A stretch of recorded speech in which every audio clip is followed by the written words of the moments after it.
Happy families are all alike. Every unhappy family is unhappy in its own way. Everything was in confusion in the Oblonskys' house. The wife had discovered that the husband was carrying on an intrigue with a French girl who had been a governess in their family, and she had announced to her husband that she could not go on living in the same house with him. This position of affairs had now lasted 3 days, and not only the husband and wife themselves but all the members of their family and household were painfully conscious of it. Every person in the house felt that there was no sense in their living together, and that the stray people brought together by chance in any inn had more in common with one another than they, the members of the family and household of the Oblonskys. The wife did not leave her own room. The husband had not been at home for 3 days. The children ran wild all over the house. The English governess quarreled with the housekeeper and wrote to a friend asking her to look out for a new situation for her. The man cook had walked off the day before just at dinner time. The kitchen maid and the coachman had given warning. 3 days after the quarrel, Prince Stepan Arkadyevitch Oblonsky, Stiva, as he was called in the fashionable world, woke up at his usual hour, that is, at 8 o'clock in the morning, not in his wife's bedroom, but on the leather-covered sofa in his study. He turned over his stout, well-cared-for person on the springy sofa, as though he would sink into a long sleep. Again, he vigorously embraced the pillow on the other side and buried his face in it, but all at once he jumped up, sat up on the sofa, and opened his eyes. Yes, yes, how was it now? He thought, going over his dream. Now how was it? To be sure, Alabin was giving a dinner at Darmstadt. No, not Darmstadt, but something American. Yet, but then Darmstadt was in America.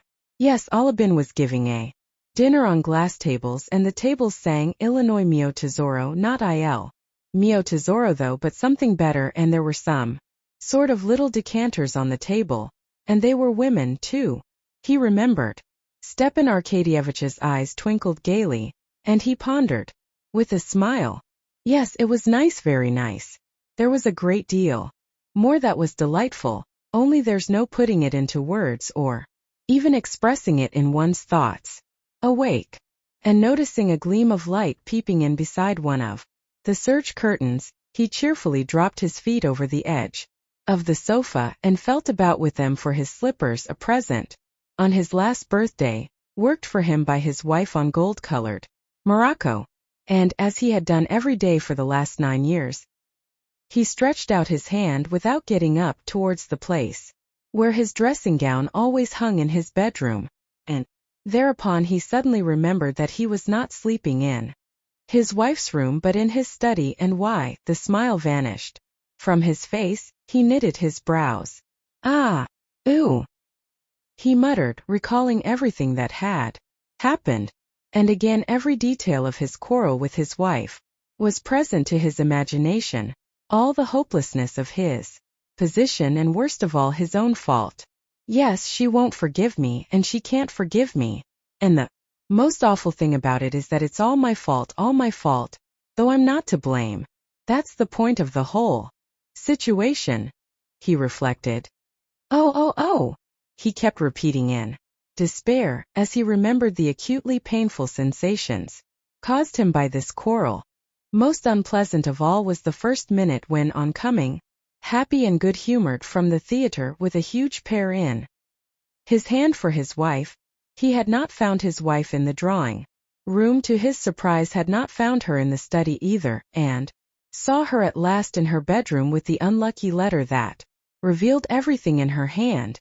She, his Dolly, forever fussing and worrying over household details and limited in her ideas as he considered, was sitting perfectly still with the letter in her hand, looking at him with an expression of horror, despair, and indignation. What's this? This? She asked, pointing to the letter. And at this recollection, Stepan Arkadyevitch, as is so often the case, was not so much annoyed at the fact itself as at the way in which he had met his wife's words. There happened to him at that instant what does happen to people when they are unexpectedly caught in something very disgraceful. He did not succeed in adapting his face to the position in which he was placed towards his wife by the discovery of his fault.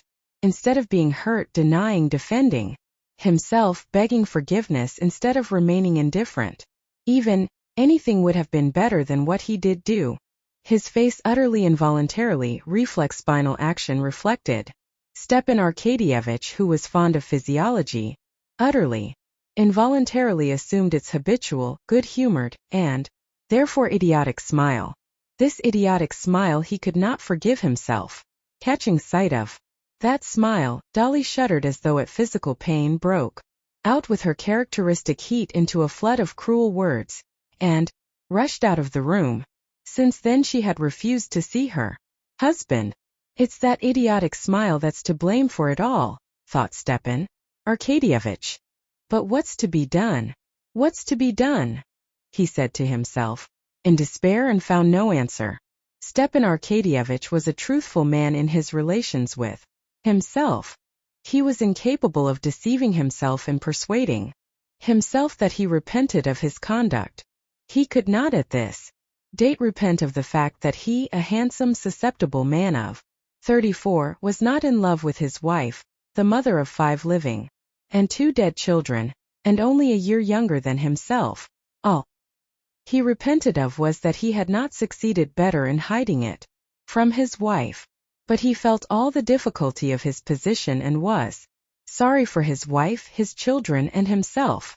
Possibly he might have managed to conceal his sins better from his wife if he had anticipated that the knowledge of them would have had such an effect on her. He had never clearly thought out the subject, but he had vaguely conceived that his wife must long ago have suspected him of being unfaithful to her, and shut her eyes to the fact. He had even supposed that she, a worn-out woman, no longer young or good-looking, and in no way remarkable or interesting, merely a good mother, ought from a sense of fairness to take an indulgent view. It had turned out quite the other way. Oh, it's awful. Oh dear, awful. Stepan Arkadyevitch kept repeating to himself, and he could think of nothing to be done. And how well things were going up till now. How well we got on. She was contented and happy in her children. I never interfered with her in anything. I let her manage the children and the house just as she liked. It's true it's bad her having been a governess in our house. That's bad. There's something common, vulgar, in flirting with one's governess. But what governess? He vividly recalled the roguish black eyes of MLL Roland and her smile. But after all, while she was in the house, I kept myself in hand. And the worst of it all is that she's already. It seems as if ill luck would have it so. Oh, but what is to be done? There was no solution but that universal solution which life gives to all questions, even the most complex and insoluble. That answer is, one must live in the needs of the day, that is, forget oneself. To forget himself in sleep was impossible now, at least till nighttime. He could not go back now to the music sung by the decanter women, so he must forget himself in the dream of daily life. Then we shall see, Stepan Arkadyevitch said to himself, and, getting up, he put on a gray dressing gown lined with blue silk, tied the tassels in a knot, and drawing a deep breath of air into his broad, bare chest, he walked to the window with his usual confident step, turning out his feet that carried his full frame so easily. He pulled up the blind and rang the bell loudly. It was at once answered by the appearance of an old friend, his valet, Matvey, carrying his clothes, his boots, and a telegram. Matvey was followed by the barber with all the necessaries for shaving. Are there any papers from the office? Asked Stepan Arkadyevitch, taking the telegram and seating himself at the looking-glass. On the table, replied Matvey, glancing with inquiring sympathy at his master, and after a short pause, he added with a sly smile, they've sent from the carriage jobbers. Stepan Arkadyevitch made no reply. He merely glanced at Matvey in the looking-glass. In the glance in which their eyes met in the looking-glass, it was clear that they understood one another. Stepan Arkadyevitch's eyes asked. Why do you tell me that? Don't you know? Matvey put his hands in his jacket pockets, thrust out one leg, and gazed silently, good-humoredly, with a faint smile at his master. I told them to come on Sunday, until then not to trouble you, or themselves for nothing, he said. He had obviously prepared the sentence beforehand. Stepan Arkadyevitch saw Matvey wanted to make a joke and attract attention to himself. Tearing open the telegram, he read it through, guessing at the words misspelt as they always are in telegrams, and his face brightened. Matvey, my sister Anna Arkadyevna will be here tomorrow, he said, checking for a minute the sleek, plump hand of the barber, cutting a pink path through his long curly whiskers. Thank God, said Matvey, showing by this response that he, like his master, realized the significance of this arrival, that is, that Anna Arkadyevna, the sister he was so fond of, might bring about a reconciliation between husband and wife. Alone or with her husband? Inquired Matvey. Stepan Arkadyevitch could not answer, as the barber was at work on his upper lip and he raised one finger.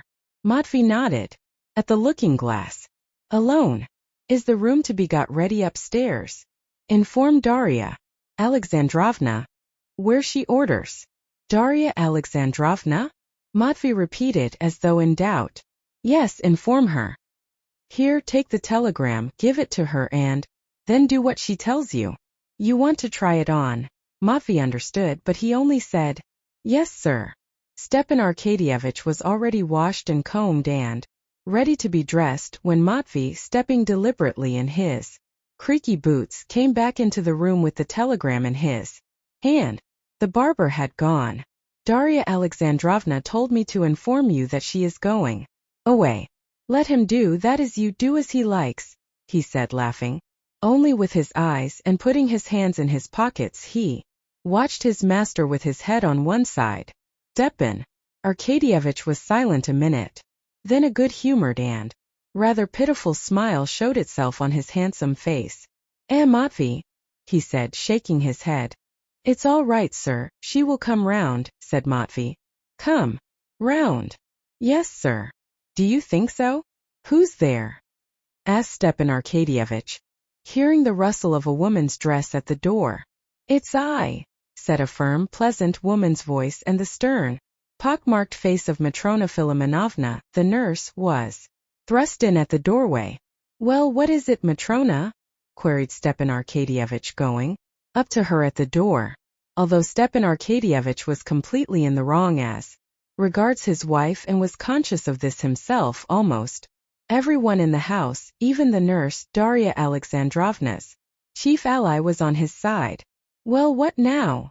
he asked disconsolately. Go to her, sir. Own your fault again. Maybe God will aid you.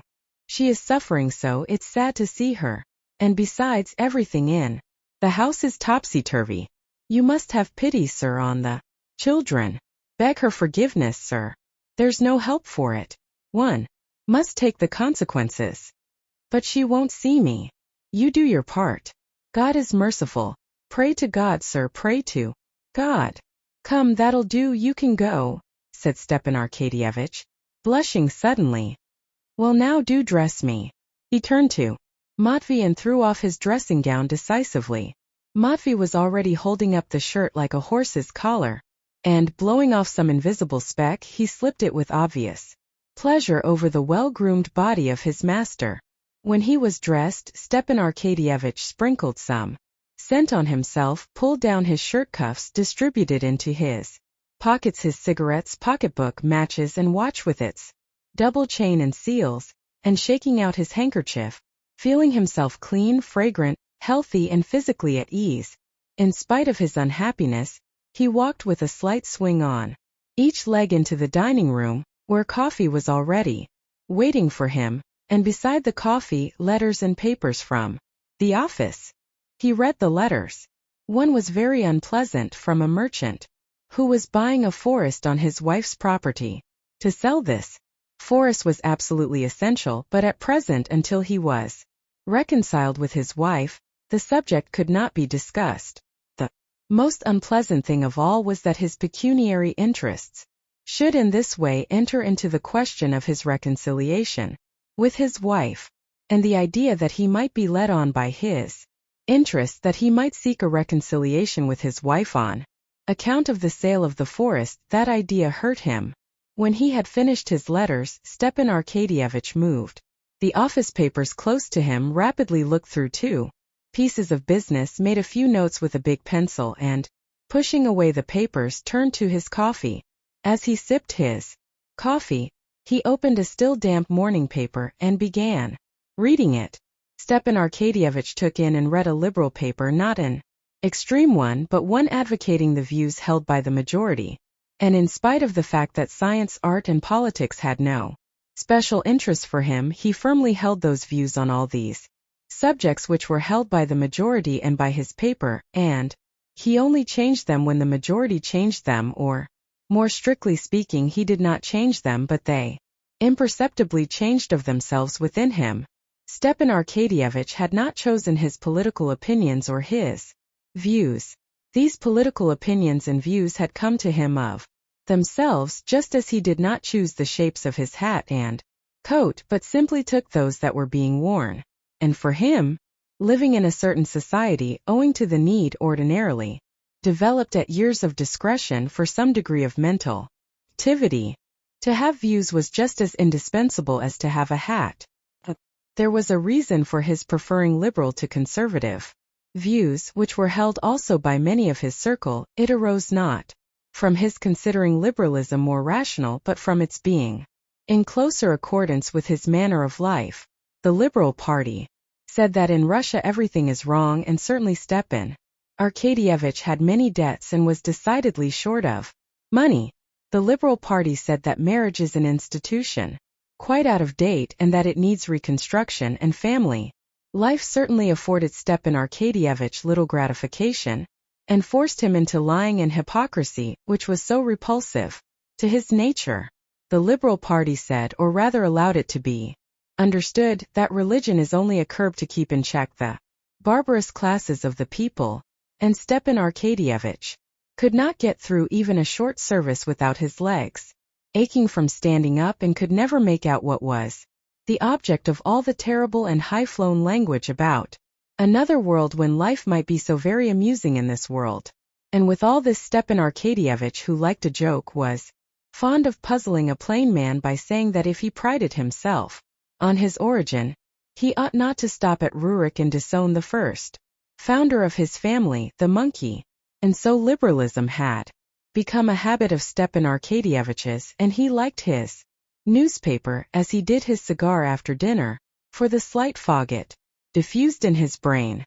He read the leading article, in which it was maintained that it was quite senseless in our day to raise an outcry that radicalism was threatening to swallow up all conservative elements, and that the government ought to take measures to crush the revolutionary hydra, that, on the contrary, in our opinion, the danger lies not in that fantastic revolutionary hydra, but in the obstinacy of traditionalism, clogging progress, etc., etc. He read another article too, financial one, which alluded to Bentham and Mill, and dropped some innuendos reflecting on the ministry. With his characteristic quick-wittedness, he caught the drift of each innuendo, divined whence it came, at whom and on what ground it was aimed, and that afforded him, as it always did, a certain satisfaction. But today that satisfaction was embittered by Matrona Filimonovna's advice and the unsatisfactory state of the household. He read too that Count Bias was rumored to have left for Wiesbaden, and that one need have no more gray hair, and of the sale of a light carriage, and of a young person seeking a situation. But these items of information did not give him, as usual, a quiet, ironical gratification. Having finished the paper, a second cup of coffee, and a roll and butter, he got up, shaking the crumbs of the roll off his waistcoat, and squaring his broad chest, he smiled joyously, not because there was anything particularly agreeable in his mind. The joyous smile was evoked by a good digestion, but this joyous smile at once recalled everything to him, and he grew thoughtful. Two childish voices Stepan Arkadyevich recognized the voices of Grisha, his youngest boy, and Tanya, his eldest girl, were heard outside the door. They were carrying something and dropped it. "I told you not to sit passengers on the roof," said the little girl, in English. "There, pick them up." Everything's in confusion, thought Stepan Arkadyevich. There are the children running about by themselves. And going to the door, he called them. They threw down the box that represented a train and came in to their father. The little girl, her father's favorite, ran up boldly, embraced him, and hung laughingly on his neck, enjoying as she always did the smell of scent that came from his whiskers.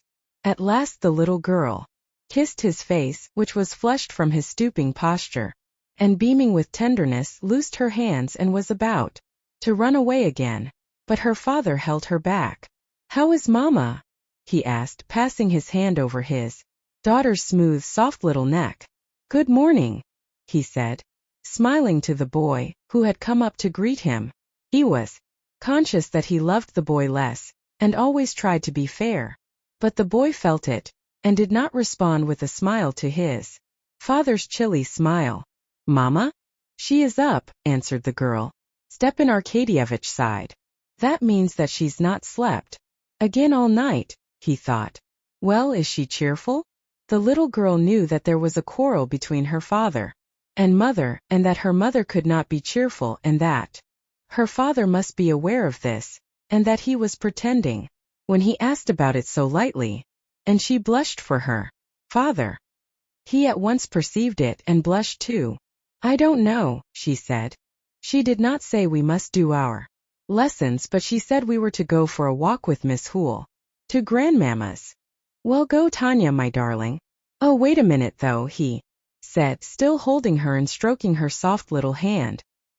He took off the mantelpiece where he had put it yesterday, a little box of sweets, and gave her two, picking out her favorites, a chocolate and a fondant. "For Grisha?" said the little girl, pointing to the chocolate. "Yes, yes." And still stroking her little shoulder, he kissed her on the roots of her hair and neck and let her go. "The carriage is ready," said Matvey, "but there's someone to see you with a petition." "Been here long?" asked Stepan Arkadyevich. "Half an hour." "How many times have I told you to tell me at once?" "One must let you drink your coffee in peace at least," said Matvey, in the affectionately gruff tone with which it was impossible to be angry. "Well, show the person up at once," said Oblonsky, frowning with vexation.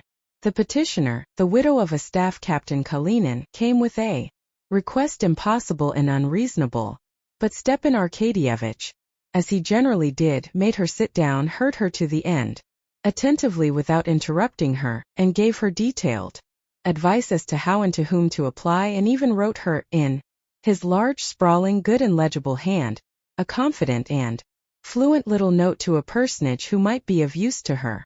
Having got rid of the staff captain's widow, Stepan Arkadyevich took his hat and stopped to recollect whether he had forgotten anything. It appeared that he had forgotten nothing except what he wanted to forget, his wife. "Ah, yes." He bowed his head, and his handsome face assumed a harassed expression. "To go or not to go?"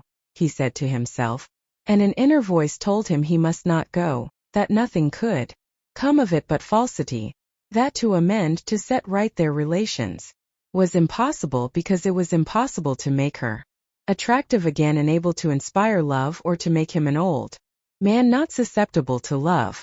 Except deceit and lying, nothing could come of it now, and deceit and lying were opposed to his nature. "It must be some time, though, it can't go on like this," he said, trying to give himself courage. He squared his chest, took out a cigarette, took 2 whiffs at it, flung it into a mother-of-pearl ashtray, and with rapid steps walked through the drawing room, and opened the other door into his wife's bedroom. Darya Alexandrovna, in a dressing jacket, and with her now scanty, once luxuriant and beautiful hair fastened up with hairpins on the nape of her neck, with a sunken, thin face and large, startled eyes which looked prominent from the thinness of her face, was standing among a litter of all sorts of things scattered all over the room before an open bureau, from which she was taking something. Hearing her husband's steps, she stopped, looking towards the door, and trying assiduously to give her features a severe and contemptuous expression. She felt she was afraid of him and afraid of the coming interview. She was just attempting to do what she had attempted to do 10 times already in these last 3 days, to sort out the children's things and her own so as to take them to her mother's, and again she could not bring herself to do this, but now again, as each time before, she kept saying to herself that things cannot go on like this, that she must take some step to punish him, put him to shame, avenge on him some little part at least of the suffering he had caused her. She still continued to tell herself that she should leave him, but she was conscious that this was impossible. It was impossible because she could not get out of the habit of regarding him as her husband and loving him. Besides this, she realized that if even here in her own house she could hardly manage to look after her 5 children properly, they would be still worse off where she was going with them all. As it was, even in the course of these 3 days, the youngest was unwell from being given unwholesome soup, and the others had almost gone without their dinner the day before. She was conscious that it was impossible to go away, but cheating herself, she went on all the same, sorting out her things and pretending she was going. Seeing her husband, she dropped her hands into the drawer of the bureau as though looking for something, and only looked round at him when he had come quite up to her. But her face, to which she tried to give a severe and resolute expression, betrayed bewilderment and suffering. "Dolly," he said in a subdued and timid voice. He bent his head towards his shoulder and tried to look pitiful and humble, but for all that he was radiant with freshness and health. In a rapid glance she scanned his figure that beamed with health and freshness. Yes, he is happy and content, she thought, while I, and that disgusting good nature, which everyone likes him for and praises. I hate that good nature of his, she thought. Her mouth stiffened, the muscles of the cheek contracted on the right side of her pale, nervous face. "What do you want?" she said in a rapid, deep, unnatural voice. "Dolly," he repeated with a quiver in his voice. "Anna is coming today." "Well, what is that to me? I can't see her," she cried. "But you must really, Dolly. Go away, go away, go away," she shrieked, not looking at him, as though this shriek were called up by physical pain. Stepan Arkadyevitch could be calm when he thought of his wife. He could hope that she would come round, as Matvey expressed it, and could quietly go on reading his paper and drinking his coffee. But when he saw her tortured, suffering face, heard the tone of her voice, submissive to fate and full of despair, there was a catch in his breath and a lump in his throat, and his eyes began to shine with tears. "My God, what have I done? Dolly, for God's sake. You. No." He could not go on. There was a sob in his throat. She shut the bureau with a slam and glanced at him. "Dolly, what can I say? One thing, forgive. Remember, cannot 9 years of my life atone for an instant?" She dropped her eyes and listened, expecting what he would say, as it were beseeching him in some way or other to make her believe differently. "Instant of passion," he said, and would have gone on, but at that word, as at a pang of physical pain, her lips stiffened. Again and again the muscles of her right cheek worked. "Go away, go out of the room," she shrieked still more shrilly. "And don't talk to me of your passion and your loathsomeness." She tried to go out, but tottered and clung to the back of a chair to support herself. His face relaxed, his lips swelled, his eyes were swimming with tears. "Dolly," he said, sobbing now, "for mercy's sake, think of the children. They are not to blame. I am to blame, and punish me. Make me expiate my fault. Anything I can do, I am ready to do. Anything. I am to blame. No words can express how much I am to blame. But Dolly, forgive me." She sat down. He listened to her hard, heavy breathing, and he was unutterably sorry for her. She tried several times to begin to speak, but could not. He waited.